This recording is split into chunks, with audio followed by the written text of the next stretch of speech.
నిన్న యాదగిరి గుట్టకు పోయినామండి అమ్మగానికి ఎంటుకలు తీయడానికి. నిజంగా ఎంత బాగుందంటే అంత బాగుంది. అది మొత్తం చేంజ్ అయిపోయిందంట. నేను చేంజ్ అయిన నుంచి ఎప్పుడు పోలేదు. ఇప్పుడు పోయినా అక్కడ గుండము అది ఎంత బాగుందో అసలుకి. గుండంలోకి ఇట్లా అందరం స్నానం చేసినాం, మస్తు అనిపించింది. మొత్తం తిరుగుడు అందులో. అసలు ఫస్ట్ టైం తెలుసా నేను అంతగానం అట్లా అనిపించుడు. ఎందుకంటే ఎప్పుడు కూడా అక్కడ పోలేదు అన్నట్టు. మామూలుగా ఇట్లా పోతుంటే ఇట్లా వస్తుంటివి. ఇక అమ్ములుగానికి ఎంటికలు తీసేసినాము. మధ్యలో పోయేటప్పుడు ఈ లొకేషన్కి ఇట్లా అంతా షూట్ చేసిన. ఎంత బాగుంది సూర్నికి. ఇది కింది నుండి చూస్తాం కదా, పైన గుట్ట అది కనిపిస్తుంది అన్నట్టు. పోయేటప్పుడు పులిహోర ఇట్లా వేసుకొని పోయినాం. మధ్యలో ఆగి తినేటప్పుడు అమ్మగానికి ఫోటో తీసిన అన్నట్టు. ఇది లాంగ్ వీడియో కూడా షూట్ చేసిన, కాకపోతే పెట్టలేదు. ఎంటికలు తీసేటప్పుడు అయితే నలుగురు ఆగబట్టినా కూడా అస్సలు ఆగట్లేదు. నేను కూడా 5 కత్తర్లు ఇచ్చిన అన్నట్టు.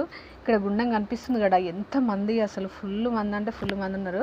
వచ్చేటప్పుడు కాదు, పోయేటప్పుడు ఫోటోలు తీసుకున్నాం అన్నట్టు. కొంచెం ఛానల్ సబ్స్క్రైబ్ చేసుకోండి. లాంగ్ వీడియో కూడా పోస్ట్ చేద్దాం అనుకుంటున్నాను.